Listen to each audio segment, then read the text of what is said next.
Hello. Should we talk about the Scoia'tael in Blood of Elves? So, the Scoia'tael get set up in this book. They become a big player in the series. Like it's a subplot. Like as I said in the original plot video, like the subplots in this sort of get carried through the whole story. So, yeah, Scoia'tael, they're a thing. So, we get introduced to the Scoia'tael in chapter 4, but the seeds of them are kind of planted earlier on in the beginning chapter. There's obviously a lot of tensions in this world between humans and non-humans, because we learn obviously the elves have been like they see themselves as the elder race, that they were here first. Humans kind of deposed them from their land, and are now taken over. That's not. It's not as straightforward as that.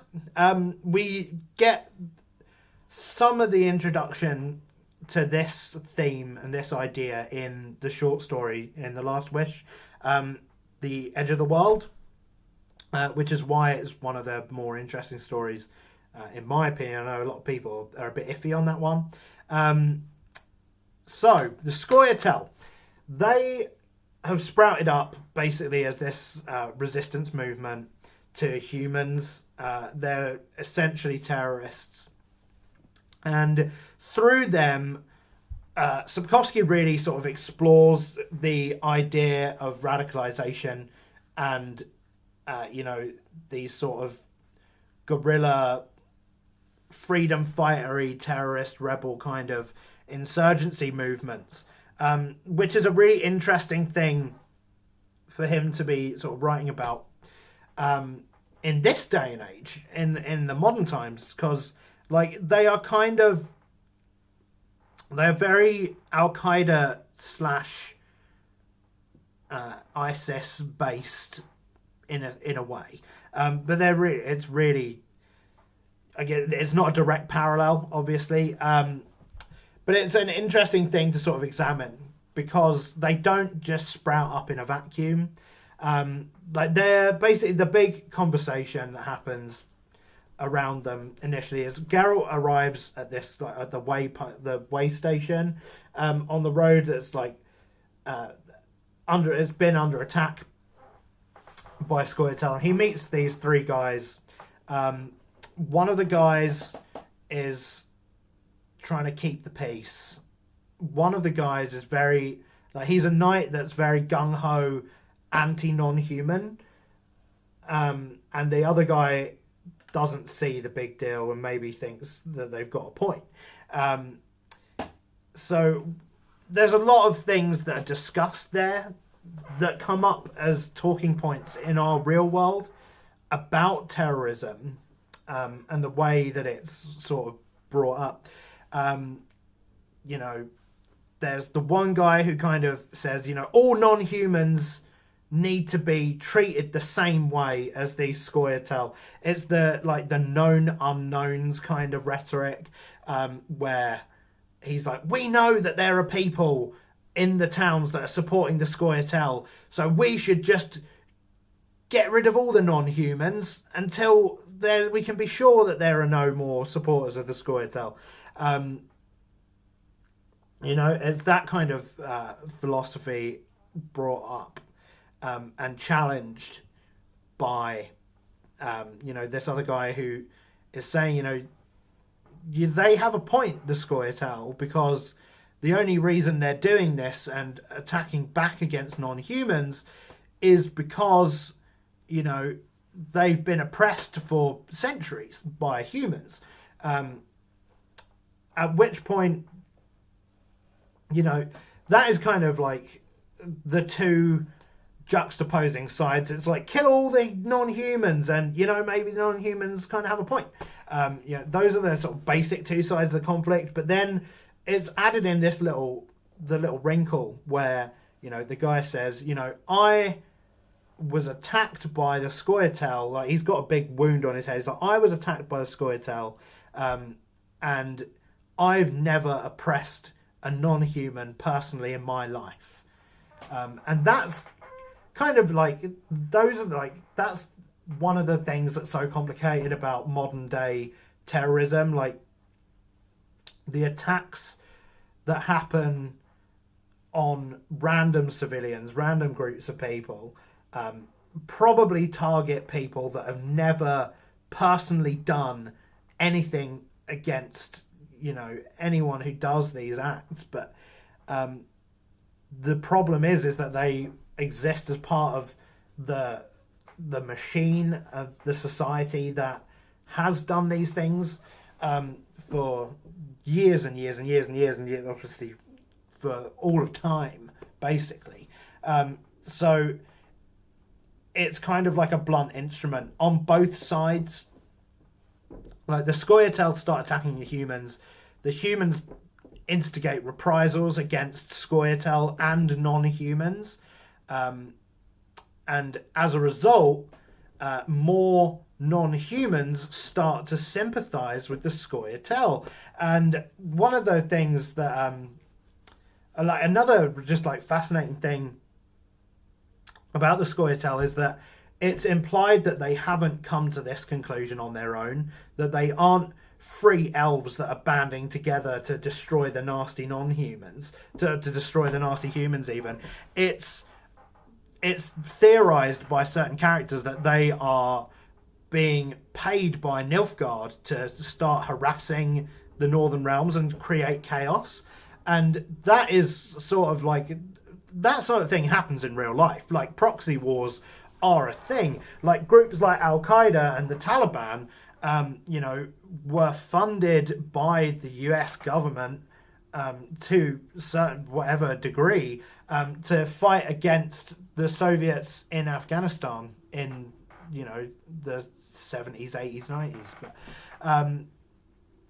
in the 70s, in the 80s, I don't know. When did Desert Storm 1 happen? I guess it's the 80s. So this is the same thing that's happening with the Scoia'tael. They're being, like, their oppression is being played upon by foreign powers to get what they want. And there's, like, all of this stuff about how elves are being drawn in by this propaganda, but the propaganda against the Northern Realms. But the propaganda isn't being generated by elves, it's being generated by Nilfgaard. So, like, the way that non-humans are manipulated and used by the humans in their conflict is a really interesting layer to this elven, like, this non-human oppression. I think it's, like, a really easy cop-out in a lot of fantasy books to use the non-human races as an allegory for minority races. In a lot of times you see that where like a fantasy race will just take the part of like a different ethnicity in our real world, and then they'll say that's political commentary. It happened in Bright, if you ever saw that film, where like instead of black people there were just orcs, but it was the same like fucking history, only they were orcs now. Like, that kind of stuff is really stupid, and it lacks a sort of nuance. But, what Sapkowski does just so well here is play on those sort of... He plays with a different kind of oppression and a reaction to the oppression.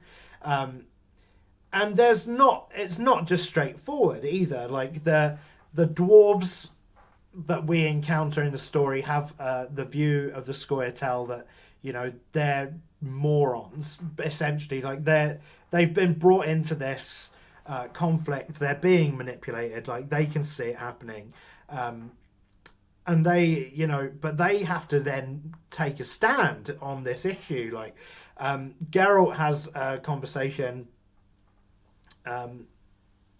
with one of them and says, with Yarpen Zigrin, and he's saying the people that sit on the fence are seen just as badly as the people that are the enemy, and Yarpen Zigrin is like I'm not sitting on the fence. I am very much for the Northern Realms. I'm for coexistence with the humans. And Geralt tries to, just like say to him, to the humans, you will always be seen as a non-human, and to the Scoia'tael, now you're going to be seen as like a racial traitor. And like, obviously this is a very sensitive issue for Yarp and Zigra, and like he kicks off at Geralt and is like, you are just as racist as like all the rest of them, essentially. Like but obviously this just plays in again to Geralt's inability to really like convey himself in a way that doesn't piss everyone off. But yeah, it's a really complicated situation with the Scoia'tael, and it's a very interesting, like faction that pops up in this world, and we'll see how they develop and grow as the story goes on. And the big sort of thing with them is the perpetuation of a cycle of hatred. It's one of the things that Geralt's trying to explain it to the elves that he meets in Edge of the World, where they will ride out and they will have their glorious stand if that's what they want, and they will be destroyed by the humans. And then he's like, wouldn't it just be better to let all this go and just try to exist peacefully? And the argument now from the Scoia'tael is that it's impossible for them to do so, because humans are oppressing the Scoia'tael. Well, the humans oppress non-humans. The Scoia'tael therefore attack humans, but as a result of that, it galvanizes the humans in their hatred for non-humans, and it just escalates. It's an escalating conflict. And that's one of the sort of the big things what Geralt talks about when he says, he says to Ciri, you have to be neutral on things. And it's not out of a disinterest in the way the world is going. It's not out of any sort of maliciousness on his part. That's him saying, I am taking a stand against this kind of action, against perpetuating a cycle of vengeance, of violence that escalates and escalates. And that's like something that Ciri really struggles to understand, because she doesn't see the consequences yet of this kind of thing, but she grows to understand it. And it's like Geralt tells the story to her of like the elven rebels from centuries before, and it's like an interesting part of the elf biology that as they live like for centuries, but they are only fertile for a short amount of time. And because so many of the young elves rose up in violence, it really just destroyed any hope they have of perpetuating their race, like in the long term, because most of their fertile people were wiped out in what was ultimately a fruitless act. And Geralt teaches Ciri that this cycle of violence is not acceptable, and it's something that she should not engage in willingly. And when Geralt cuts down the elf woman that obviously is like very zealously about to kill Ciri, he apologizes to the corpse in front of her. Like that's one like a really important thing. Like I'm sure if Geralt was on his own, he probably wouldn't have done that. But because Ciri saw it and saw what happened, she's shaken up by that whole encounter. It really rocks her view of like what is right and wrong. And like Geralt saying, like she says, like farewell, elf of the flowers, or something like that. I'm hoping I can find the chapter, but she says something, and then Geralt adds to the end of it, and forgive us. Yeah, here we go. Right, so it says, farewell, whispered Ciri, farewell, Rose of Sherawed, farewell, and she hesitates, and then Geralt says, and forgive us, added the Witcher. So, yeah, so it's a complicated thing where, you know, we have to sort of kind of, we empathise with the Scoia'tael, and we kind of start pitying them because we see how they've been used and manipulated, and that goes again for like Yarpen Ziggurin and his convoy, because once they fight the elves, you know, once they fight the Scoia'tael in the woods, they discover that what they're transporting, that was bogus. Basically, it's just barrels full of rocks, and we learned that it was a trap for him to find out if Yarpen Ziggurin and his friends were like traitorous to the king because they're non-human. But as a result of it, it forces them to kill essentially their brethren. And Yarpen Ziggurin like says, "Damn you!"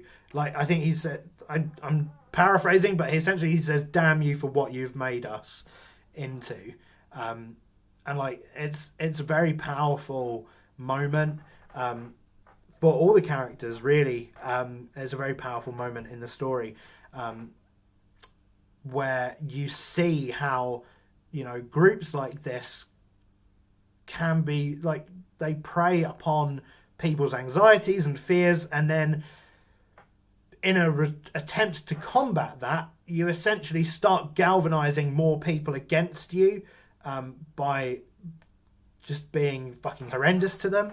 It's a very dark moment in the book, that could easily be glossed over and lost, I think, in the shuffle. So Scoia'tael in Blood of Elves, very, very interesting.